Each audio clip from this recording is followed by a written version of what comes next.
तो अब देखते हैं स्प्रेडशीट पैकेज के सामान्यतः क्या गुण होते हैं स्प्रेडशीट पैकेज में। तो होता क्या है कि स्प्रेडशीट पैकेज जो होता है वो एक तालिका के रूप में पंक्तियों और स्तंभों में व्यवस्थित होता है, जैसा कि हमने पहले भी दिखाया आपको, है ना। ये जो दिखाया था ना, इसमें देखिए ये तालिका है और चीज़ें यहाँ पर विद्यार्थी के नाम लिखे हुए हैं, विषय लिखे हुए हैं, अंक लिखे हैं, वर्ष लिखे हैं। और इस तालिका में अब इससे जैसे इसमें क्या होता है, ये इसको बोलते हैं पंक्ति की जो पंक्ति, और ये बोलते हैं स्तंभ। तो ऐसा क्यों करते हैं? ऐसा इसलिए करते हैं क्योंकि पंक्ति या स्तंभ, इन पर हम कोई क्रिया कर सकते हैं। जैसे या फिर हम अगर इसको पकड़ें तो ये ब्लॉक कहलाता है, यानी कि इसमें दो स्तंभ हैं और कई सारी पंक्तियां हैं, या चार स्तंभ हैं और कई सारी 8-10 पंक्तियां हैं, है ना। तो ये अलग अलग तरीके से होता है। इसी तरीके से अब इसमें फॉर्मूला लिख सकते हैं। फॉर्मूला कैसे लिख सकते हैं? देखिए, जैसे ये आप ये देख रहे हैं, ये इसमें ऊपर देखिए मैंने एक फॉर्मूला लिखा है एफ एक्स। एफ एक्स मतलब फंक्शन होता है, मैथ्स में गणित में बताते हैं ना। तो सम कह रहा है, सम करो D16 से 6 से 17 का, D17 तक का।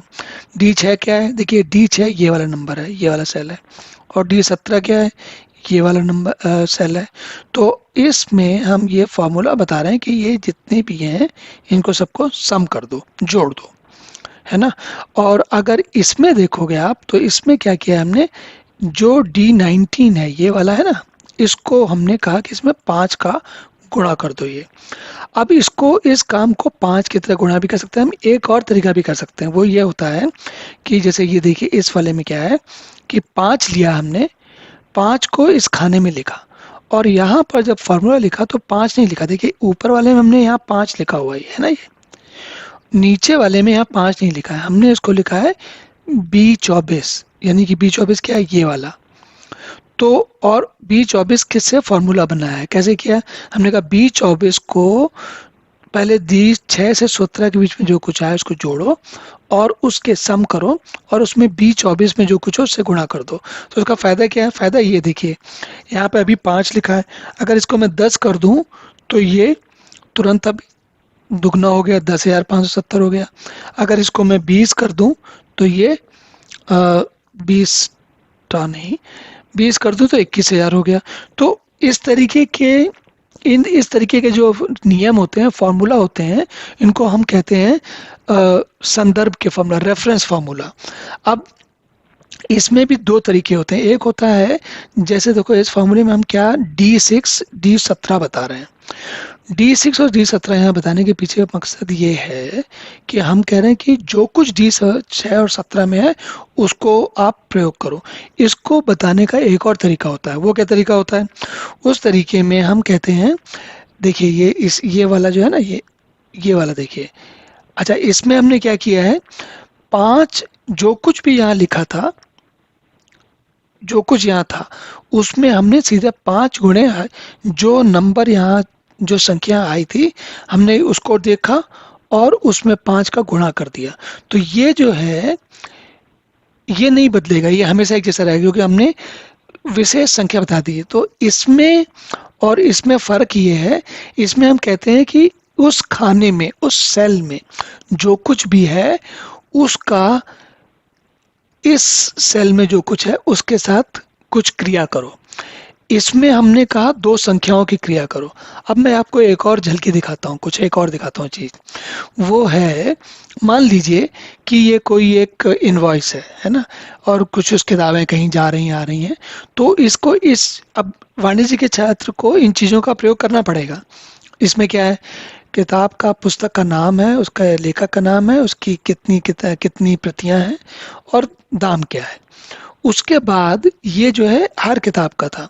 अगर यहाँ पर एक की जगह, मान लीजिए ये वाली किताब मुझे एक की जगह दो चाहिए, है ना। तो देखिए क्या होता है, जब इसको हम 2 करते हैं तो देखिए क्या होता है, ये वाला 95 बना रहा, ये वाला भी 95 बना रहा, क्योंकि हमने देखिए दोनों जगह पर, दोनों सेल में 95 लिख दिया है।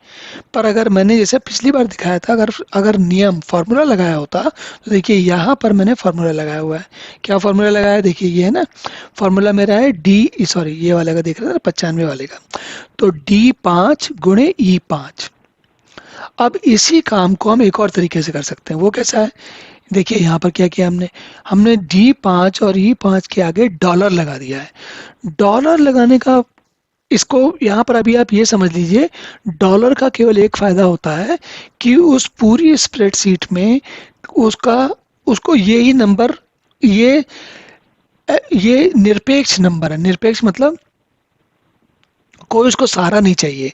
इसमें जो है ये D5 या E5 बोल रहा है। अब अंतर समझिए कहाँ पर इसका प्रयोग आएगा। ये एक स्प्रेडशीट है, ठीक। अगर मैंने दूसरी स्प्रेडशीट खोली है ना, और इस वाली स्प्रेडशीट में यहाँ से सब कुछ उठाया और यहाँ तक कॉपी कर लिया, ठीक। ओके, अब हम यहाँ गए और हमने कहा कि ऐसा करो, हमको सब कुछ कॉपी कर दो यहाँ पर। तो अब क्या हुआ, दो स्प्रेडशीट हो गए हमारे पास एक जैसी, ये सीट 1 और सीट 2। इस केस में क्या है, इस वाले केस में क्या है कि जब ये जो फॉर्मूला चल रहा है D6E6, इसमें भी ये एच में चला गया असल में। इसको अगर मैं ई में लाता तो अलग बात होती, लेकिन बात समझने की यहाँ पर ये है कि इस सीट में भी D6E6 है और इस सीट में भी D6E6 है, दोनों में है ना। अगर आप तीसरी किसी सीट में हो और आप जाके बोलो कि D6E6 से कर दो, तो आपको ये दो तरीके से इन सीट 1 का नाम और उसका रेफरेंस बता सकते हो कि ये यहाँ से आपको उठाना है, D6E6 से उठाना है।